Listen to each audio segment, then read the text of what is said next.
Baik, bismillahirrahmanirrahim. Assalamualaikum warahmatullahi wabarakatuh dan selamat pagi. Okey. Baik, jadi untuk hari ini kita akan sambung fungsi dan persamaan kuadratik dalam satu pemboleh. Okey, jadi kita imbas kembali apa yang kita dah belajar sesi yang lepas. Okey, dalam sesi yang lepas yang pertama sekali kita tahu dia punya bentuk up, iaitu X kuasa 2 tambah BX tambah C. Okey, sebagai contoh, kalau kita diberi Y sama dengan X kuasa 2 tolak 2X tolak 15. Okey, yang pertama sekali, okey, kita imbas balik apa nilai bagi A, B dan C. Okey, tengok balik. X kuasa 2 tolak 2X tolak 15. Okey, so apa nilai A, B dan C? Okey, so kita akan dapat nilai A adalah 1, nilai B adalah negatif 2 dan nilai C adalah negatif 15. Okey, baik. Jadi kita juga belajar paksi simetri. Okey, cuba tengok graf ni. Okey, di mana paksi simetri dia? Okey, kalau kita tengok betul, okey, kita akan dapat paksi simetri adalah pada X sama dengan 1. Okey. Dan apa lagi yang kita belajar minggu lepas? Minggu lepas kita belajar menentukan titik maksimum ataupun titik minimum. Okey, so yang ini maksimum ke minimum? Okey, dia graf senyum. So bila graf senyum dia adalah titik minimum. Okey, so kalau kita tengok dekat sini, apa titik paling rendah dia adalah pada 1 negatif 16. So itu adalah dia punya titik minimum. Baik. Hari ini, okey, apakah yang anda faham tentang maksud punca suatu persamaan kuadratik? Okey, punca. So kalau dalam graf ni, punca tu adalah nilai yang bersilang pada paksi X. So kalau dekat graf ni kita boleh nampak puncanya adalah negatif 3, X sama dengan negatif 3 dan juga X sama dengan 5. So ini adalah punca. Okey, punca dia. Okey, so kita tengok. Baik, untuk contoh yang pertama. Okay, contoh yang pertama, apakah punca untuk graf yang pertama ni? Okey, tengok betul. Okey, apa punca dia? Okey, saya bagi masa 3 saat. Okey. Okey, yang pertama adalah negatif 2, X sama dengan negatif 2 dan X sama dengan 4. Okey, so ini adalah punca-punca bagi graf yang pertama. Okey, untuk graf yang kedua, punca-puncanya adalah 1, X sama dengan 1 dan X sama dengan 8. So ini adalah punca-punca bagi persamaan kuadratik. Baik, kita teruskan. Okey, arahan dia, okey, ataupun apa yang kita nak belajar sekarang ni adalah menentukan punca bagi persamaan kuadratik. Okey, diberi X kuasa 2 tolak 2X tolak 15 sama dengan 0. Okey, kalau dia bagi gambar rajah ataupun dia bagi graf, kita memang boleh nampak dekat mana dia punya punca. Okey, tapi kalau kata soalan tu dia hanya bagi persamaan sahaja. So, macam mana kita nak tahu punca dia apa? Macam mana kita nak cari punca dia? Okey, caranya adalah kita kena gunakan kaedah pemfaktoran. Okey, kita imbas balik pemfaktoran darab silang. Okey, ini apa yang kita belajar masa tingkatan 2. Okey, so dalam masa tingkatan 2, kita belajar, okey, so nak cari X kuasa 2. So, X kuasa 2 adalah X darab X dan negatif 15. Okey, macam mana nak dapat negatif 15? 3 darab negatif 5. Okey, kemudian kita buat darab silang.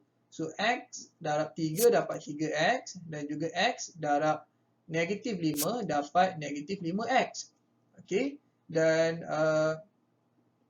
macam mana kita nak dapat negatif 2X? Kita kena tambahkan. So, 3X tambah negatif 5X, kita akan dapat negatif 2X. Bermaksud kita tambahkan. So, X tambah 3, X tambah negatif 5. So, kalau X tambah negatif 5, dia akan jadi X tolak 5 lah. Okay, so kita dapat pemfaktoran dia. So, X tambah 3 dan juga X tolak 5. So, kita pun tulis semula dekat sini. X tambah 3 darab X tolak 5 sama dengan kosong. Okey, sama dengan kosong, sama dengan kosong. Okey, so macam mana kita nak dapatkan punca? Okey, kita ada dua. So, kita samakan X tambah 3 sama dengan kosong ataupun X tolak 5 sama dengan kosong. Okey, sekarang kita akan selesaikan. So, kalau kita selesaikan yang ini, kita akan dapat X sama dengan negatif 3. Yang ini kita selesaikan, kita akan dapat X sama dengan 5. So, itulah punca dia. X sama dengan negatif 3 dan juga X sama dengan 5. Okey. Baik, so kalau daripada gambar rajah, kita akan dapat macam ni. So, betul lah. X sama dengan negatif 3 dan juga X sama dengan 5. Okey, so ini kalau kita menggunakan kaedah pemfaktoran, gunakan darab silang. Okey. Sekarang, saya nak ajarkan pemfaktoran juga, tapi kita guna kalkulator. Okey, yang ini yang paling mudah, paling cepat. Okey, so caranya adalah, baik, yang pertama sekali, kita kena tahu dulu apa A, B dan C. Okey, so dekat sini kita dapat A dia adalah 1, B dia adalah negatif 2, C dia adalah negatif 15. Okey, sekarang ikut step by step. Okey, ambil kalkulator. Kalkulator Casio 570. Okey, 570 MS. Yang gunakan 570 ES Plus dan juga 570 EX. Cara dia sedikit berbeza. Okey, so ini untuk yang gunakan 570 MS. Dan so ikut step by step. Okey, tekan mode 3 kali. Okey, mode. Okey, kemudian tekan equation 1. Ikut step by step. Pastikan ikut step by step. Okey, kemudian tekan anak panah. Okey, kita pilih degree 2. Okey, sebab kita kuasa terbesar adalah kuasa 2. So, kita tekan degree 2. Okey, so kita tekan degree 2. Kemudian kita... Okey, dia akan minta nilai A. Apa nilai A? So, nilai A kita adalah 1. So, kita masukkan 1 dan tekan sama dengan. Kemudian kita masukkan B. Negatif 2 sama dengan. Okey, kemudian kita akan tekan C. Dan masukkan negatif 15 sama dengan. Okey, secara automatik kalkulator akan tunjukkan punca dia adalah X sama dengan 5 dan juga X sama dengan negatif 3. Okey, so bila dah dapat dua nilai ni, kita tulis dekat persamaan tadi, tapi bagi ruang sikit, selang satu baris. Okey, kita tulis X sama dengan negatif 3 dan juga X sama dengan 5. Okey, sekarang kita akan reverse the process. Kalau tadi kita buat pemfaktoran, baru kita dapat nilai. Okey, sekarang kita dapat nilai, so kita kena buat terbalik pula.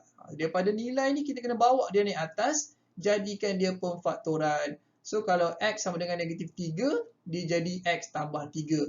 So, kalau X sama dengan 5, positif, dia jadi negatif. X tolak 5. Okey, so selesai. Cari punca menggunakan kalkulator. Okey, baik. So, masih juga sama kalau kita gunakan, kalau kita rujuk pada graf, dia akan tunjukkan nilai yang sama. Okey, so kita imbas balik step by step macam mana kita nak selesaikan persamaan kuadratik. Okey, di sebelah kanan kamu boleh nampak itu adalah skema pemarkahan dia. So, yang pertama sekali kita kena susun dapatkan persamaan am. Okey, wajib ada sama dengan kosong baru dapat satu markah. Okey, kemudian kita dapatkan nilai A, B dan C.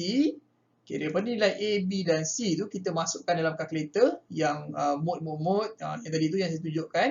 Okey, tekan dalam kalkulator dan dapatkan nilai-nilai X. Okey, so bila dah dapat nilai-nilai X, kita bentukkan pemfaktoran. Okey, skema pemarkahan dia macam ni. Maksudnya tiga benda ni kena ada baru dapat markah penuh. Okey, so itu adalah untuk hari ini tugasan kita adalah untuk menyelesaikan persamaan kuadratik ataupun dengan kata lain kita nak mencari punca bagi persamaan kuadratik. Okey, so kalau soalan tu dia kata selesaikan persamaan kuadratik, sebenarnya apa yang dia nak adalah punca.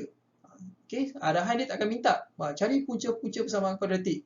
Dia hanya akan cakap ataupun dia hanya akan minta selesaikan. Okey, so kita tahulah dia minta kita cari nilai pemboleh ubah, nilai unknown. Okey, so itu sahaja untuk hari ini. Dan latihan. Okey, latihan muka surat 23.